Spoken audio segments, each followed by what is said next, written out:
What's up, everybody? We are here with the Week 12 Power Rankings. I'm happy to dig into it. Got a little bit of an update, obviously, to the quarterback tiers as well. We'll talk about it in a bit. A lot of movement, a lot of big games, especially this past weekend in Week 11. I'm happy to dig into it. Let's see where these teams stack up. All right, so we had some recent movement as far as the Super Bowl contenders tier. Obviously, we've got some teams moving down, some teams moving up. Got to be able to do a little bit of a level reset. Let's start at the top. Los Angeles Rams being able to get that big win against Seattle. Close game, but obviously got off to a good start. Turned the ball over as far as Sam Darnold being picked off multiple times in this game. I was really impressed by their pass rush plan, which obviously, because they have such great pass rushers, it helps out from that perspective. But the way in which they continue to put him under pressure. Seattle had struggled with the run game coming into this. However, they had used it to set up the passing game. Rams took that away from them, did not allow them to get comfortable in the game, made Sam Darnold make a few mistakes and take advantage of it. I think that they are the number one team in the NFL so far. Eagles, close behind. Close game at home against the Lions. You could tell that the addition of Jalen Phillips has really allowed this defense to start playing at a different level than had previously. Quinyon Mitchell has been awesome.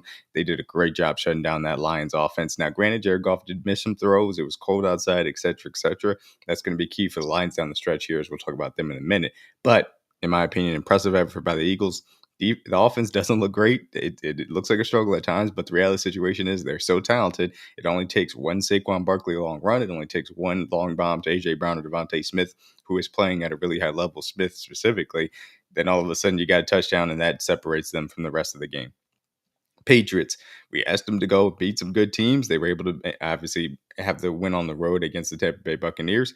I thought they did a good job as far as that was concerned. And the fact that they, Thursday Night Football really just took care of business against the Jets. No real issues there. In my opinion, they are the class of the AFC as it currently stands, with the Colts right behind them. Colts on a bye week after the Berlin game against the Falcons goes to overtime. I don't want to overreact necessarily. You're allowed to have a close game, especially because it's an international game. It's okay. I'm not going to overreact. This is obviously going to be a big test going on the road against the Chiefs. Can they assert themselves at the top of this AFC by being able to win that game? Lions on the road obviously lose to the Eagles. I'm not going to overreact to that. I think they're still a championship caliber tier. They need to get healthy on the defensive end. And it seems like that's going to be coming around the corner as well. Bills finding their level, obviously beat the Chiefs earlier, was able to get this win against the Buccaneers at home. I still have real question marks as far as the defense is concerned. That's what's keeping them out of the Super Bowl contenders tier. But for right now, I think they're at the top of the solid playoff teams. Seattle takes a step back, obviously, after that loss to the Rams. And don't get me wrong, I still fully believe in the defense, similar to the Packers, but the offense has question marks. They're not as effective running it, and honestly, them and the Packers are very similar in this end.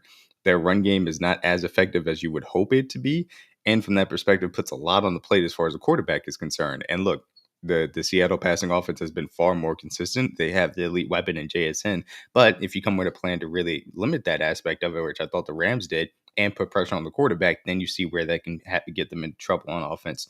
Good job. I still think Seattle's still a really good team. I think they'll move forward too, but I need to see them prove it against one of these top level competitions for me to really put them back or put them up into that Super Bowl contenders tier. Packers, I think the injuries on the weapons have just caught up to them. Obviously, Jaden Reed's been gone for a long time, but Tucker Kraft really buoyed them and provided a lot of consistency to their offense. The fact that he's not there anymore, it just feels too inconsistent on that side of the ball, even though I do believe in their defense. So, solid playoff team there. Broncos, kind of similar to the Packers in the sense of, hey, too many inconsistencies on offense to be in the Super Bowl contenders tier, but that defense just gives them that solid floor, wins a big game at home against the Kansas City Chiefs, essentially wraps up the AFC West, or at least puts the Chiefs out of the mind for the AFC West, and allows them to help to separate from the Chargers, who obviously lost to the Jaguars on the road. So Buccaneers, solid playoff team for as it stands right now. Actually, Broncos now, my apologies. Buccaneers go on the road, lose to the Buffalo Bills, obviously by double digits. Game felt a little bit closer early, and then eventually Bills started piling on. Got 2 early turnovers, the Bucs did, but weren't able to capitalize. They just got to get healthy, specifically with their weapons. And we'll see how that continues to move on. But they're a solid playoff team because they are overwhelming favorites to win the NFC South at the current moment in time. Next year, it's not the standings. And I say it's not the standings because these are power rankings and where I view these teams compared to these other teams. These teams are all outside the playoffs as it currently stands. Chiefs, obviously on the road, come out of the bye week, disappointed in their game plan, was not good enough to beat a Broncos defense that had really been playing at a high level. Also allowed Bo Nix to make some really key plays in that game. Ultimately puts them out of the running for the division. outside the playoffs looking in as it currently stands as well. And now you got to go at home to the Colts that are coming in off their bye week. This is a tall task. If they go to 5-6, then they're on life support for the playoff lives as far as that's concerned, and that's needing help. Ravens 5-5 continued to stack wins, obviously trying to chase down the Steelers as far as this division is concerned. I think they're a better team than the Steelers. Things around their shape on the defensive end, offense not necessarily consistent. We saw the issues Lamar Jackson had the first game of his career in which he didn't have a touchdown, but did have multiple turnovers. Not what you want to see. Granted, Brown's defense is good. Got to give them credit for that, but still not necessarily finding the offensive consistency that you would like. However, I still think they're a better team than the Steelers. Niners getting healthier, in my opinion. Got Brock Purdy back. Offense looked as I expected it to on the road against Cardinals. I really do think that this team is probably better than the Bears, but they got to hawk the Bears down now for where the Bears currently stand. And really the Bears and the Packers from that standpoint as well, to try and get one of these wild card spots. Can they do it? We will see if they can. But them being healthier, I think, will help specifically on the offensive end to try and buoy some of the defensive guys, obviously Bosa and Warner, that are not going to be coming back. Texans, hey, good defense, great defense, in my opinion, best defense, maybe right there with the Browns. But you got to get CJ Stroud back at some point, right? You would hope that you can. They go on the road, beat the Tennessee Titans, ugly game to say the least. They've got to go Thursday Night Football against the Buffalo Bills. That is going to be a major test if they can continue to try and stack these wins. If they fall to 5-6, again, similar to the Chiefs, this is going to put their season on life support. Now, I will say this. The Texans theoretically could run the ball on the Bills defense. That is something that they could go to. And the Texans defense is good enough to keep the Bills offense that has had so many inconsistencies from being able to run the ball, which has really been the thing that they've done very well, and be able to defend the pass off of that. So Texans, man heavy, they're one of the best, if not the best, as far as defending the run. That is the type of game plan that could give the Bills offense some issues. So this game could be close on Thursday Night Football and ultimately give the Texans a chance to get a huge win on the road and give themselves, a shot to continue to be alive in this playoff hunt. Can you hold on to your Chicago Bears, man? Tip of the cap. I love I love seeing the Bears have success because their fans have waited for a good quarterback for so long. And yes, I do believe in Caleb Williams. You see that him and Ben Johnson are working well together. Some of the things in structure are finding their level of consistency as well. The team has been able to win a lot of close games. And yes, they have beaten some bad teams previously. I don't think the Vikings are a bad team with J.J. McCarthy. I think that they are a middling team. Obviously, you see them in trying their best. But going on the road, division opponent, showing your growth from week 1 to now week 11 last week was impressive, in my opinion, to be able to get that win. But this now begins their real stretch of tough games to be able to prove that they can hold on to their division lead. Obviously, going to be big games coming up for them. Chargers, again, can you hold on? Joe Alt has changed the Joe Alt injury, I should say, has changed the outlook of their entire season. They go on the road, lose to the Jacksonville Jaguars. I know I got them technically ahead of the Jaguars. That's just me. It's, boy, I tell you, that is tough. The difference in this offense with and without Joe Alt is stark, and that is really the biggest thing. Can you hold on to their playoff spot when you continue to lose games with Joe Alt being out of the lineup and your offense kind of The defense got bullied, in my opinion, by the way in which the Jags were able to move them on the ground too. They were able to get run on a consistent basis. That's not a recipe for success if you can't protect your quarterback and you can't stop the run. Terrible, a bad combination to have in the modern NFL. So I'm concerned for the Chargers holding on. Jaguars win, but they're so up and down. I don't even know what to make of them. Their defense looks good one week and then bad the next week.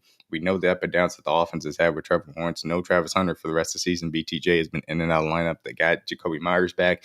Tootin came in and played pretty well for them on the ground, but he got hurt too.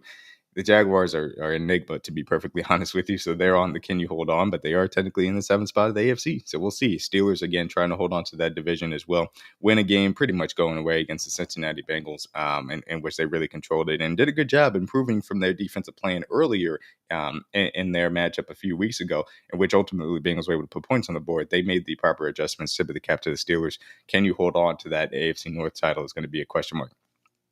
Trying their best. Cowboys. On Monday Night Football, took care of business against a terrible Raiders team. Panthers, shout out to them, man. Bryce Young, 450 yards basically against the Falcons in overtime victory. I don't think the Falcons are good, but hey, nice to get back over 500 for the Panthers as well. Vikings, again, this season feels like it's, hey, can we trust JJ McCarthy? And are you giving JJ McCarthy enough time to grow? Can you give that into next season? That's going to be something that you're going to have to watch. It is going to be very fascinating to see how much time they give JJ McCarthy because it hasn't started off well, but he's a young quarterback. You understand they got to give him time to grow. And it's not like it was the end of the world. It's obviously a close loss at home to the Bears. Boy, but it feels like you got to start getting Justin Jefferson really involved here because he can't continue to go ghost and be missing from the offense. Bengals. I know there was a little bit of excitement leading up to this. Hey, Trey Hendrickson may be back to practice. Joe Burrow is activated, or I shouldn't say activated, but opening his 21-day practice window. Probably going to be back for Thanksgiving game next week, ultimately. I know we did actually have a full participant in practice on Wednesday. Is it going to be worth it, though, when you're 3-7 and your season's probably over? It's going to be the question mark. Cardinals, again, trying to hold on with the Jacoby Brissett thing. It is what it is. It's just they fight, but you could tell that they're just outmatched in a lot of ways. And ultimately, that's kind of the story of the Cardinals the last few years. And this is going to be another year in which they feel the same.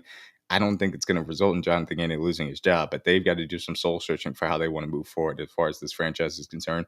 Dolphins, I just going to continue to say they're fighting for their coach. Shout out to them. Win an overtime game, obviously against the Commanders overseas. Shout out to their ability to be able to continue to fight Commanders again, suffering without JD5. Going to continue to keep them down and trying their best. I won't give them mock draft this season as well, even though the season's kind of basically over. Giants again. Kept it competitive with the Packers. Shout out to them for being able to do so. It is mock draft season. Obviously, Jackson Dart in our lineup, but Jameis Winston did come in and give them something to at least watch and root for, which is nice. Saints, well, Saints were on bye week, so we'll put them aside. Falcons lost a game to the Carolina Panthers. The reason why the Falcons are specifically in mock draft season, the decisions that they made 2 years ago to invest so much money in Kirk Cousins, to draft Michael Penix Jr., who had injury history issues, it did not have necessarily a ceiling that you would want of a quarterback drafted in the top 10, and to now be here where you don't know if he could be your quarterback of the future for health. You don't know if he can be the quarterback of the future due to the fact that he has incredible accuracy sprays. You've traded away your 2026 first round pick to the point where the number one team in the power rankings, the Los Angeles Rams, is looking at a top 10 pick. It is incredible how bad these last 36 months have gone for the Falcons, but that is kind of the series of their history franchise, to be perfectly honest with you. And so they've got a lot of answers to try and figure out over the next few months, because this is going to be a key offseason for them to be able to navigate what is a very tricky quarterback and entire roster without their first round pick. Raiders, they're terrible. Not much else to really be said outside of that. Jets, also terrible. However, I will say this. Nice ability to show a little bit of effort, I would say, on Thursday Night Football, more than I expected out of them. So I'll give them tip of the cap for that. Browns, defense good. Offense struggled. Obviously, Dylan Gabriel goes out in this game. Shedeur Sanders comes in, has a struggled 4 for 16, ultimately throws an interception. A lot of talk about backup reps, et cetera, et cetera. Some quarterbacks that are backups get reps for the first team. Some don't. That's just the reality of the situation. Seems like the Browns haven't. Now Shedeur Sanders gets a whole week versus a terrible Raiders team. Put on display what you have to bring to the table. I thought I saw growth from throughout that game, miniature growth, but obviously overall the product was poor. Can Shedeur Sanders prove in this specific moment without Dylan Gabriel that he can put something on tape that's worthwhile investing in? This is an opportunity against a terrible defense to do so. We'll see what Shedeur Sanders can bring to the table. And Titans, pray for Cam Ward, is always still in mock draft season to say the least, man. It's bad out there right now for Cam Ward. So with that being said, let's go ahead and get to the quarterback tiers. Starting with the quarterback tiers and kind of looking at where we've moved up and down as far as this is concerned, the Mahomes and the alien tier haven't necessarily moved. Mahomes continues to be elite as far as EPA per play, as far as success rate, top 10 as far as sack percentage allowed is concerned. Yes, had the struggles obviously versus the Broncos recently. I think and did not play well versus the Bills either. Ultimately, what it comes down to is I think people do not realize how hard the Chiefs' offense is, and the fact that they don't create easy buttons in the passing game. That is the hallmark of Andy Reid's offense.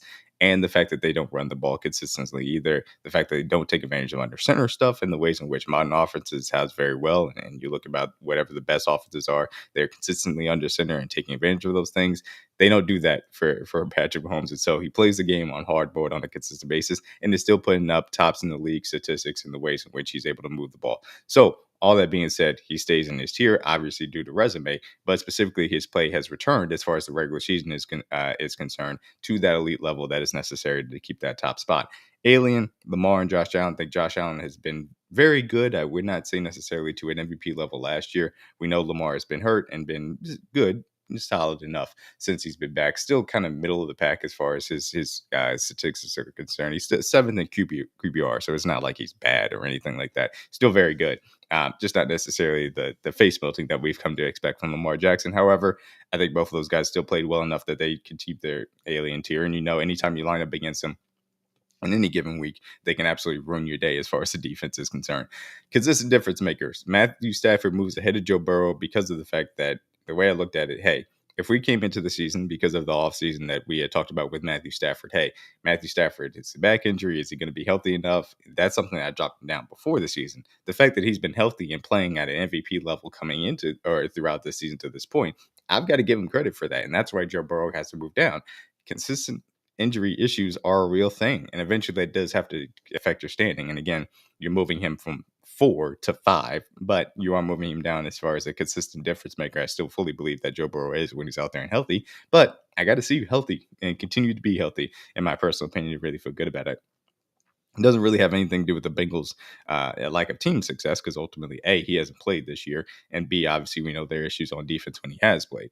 It's just, hey, I need you to be healthy so that I can feel good about putting you up there with the aliens of the world. That's just me. So moves back to 5. 6, Dak Prescott, who I think has played an elite level for the entirety of this year. Got a second receiver, obviously, to go next to CeeDee Lamb, and you've seen how well that is, come out. And he's number one currently in quarterback QBR as far as that is concerned. 8th in EPA per play. He's continued to play at a high level. And so that's why Dak goes at number 6. Justin Herbert, a very close number 7 as far as this is concerned. He was obviously in the consistent difference makers before. I still believe he brings that level. The Chargers' offensive line continues to harm him in that stance. But when he had an offensive line, we saw how fun that offense could see when he was able to distribute the ball to those 3 wide receivers and fourth, and really gassed and for a very brief time that we got to see play very well from the tight end position. Jalen Hurts, the floor of his legs from that aspect, his willingness and accuracy down the field still brings that. Yes, he has clear limitations over the middle of the field, and that's why he's at the end of the consistent difference makers tier. However, because of the advantages that you get from him on a week in, week out basis, just from a game planning standpoint, you know that he is making a difference for what the Eagles offense is that has struggled, but still is getting the job done. Inconsistent difference makers. Guy at the top of that tier, Drake May, who has been awesome throughout the entirety of the season. There's really no two ways around it.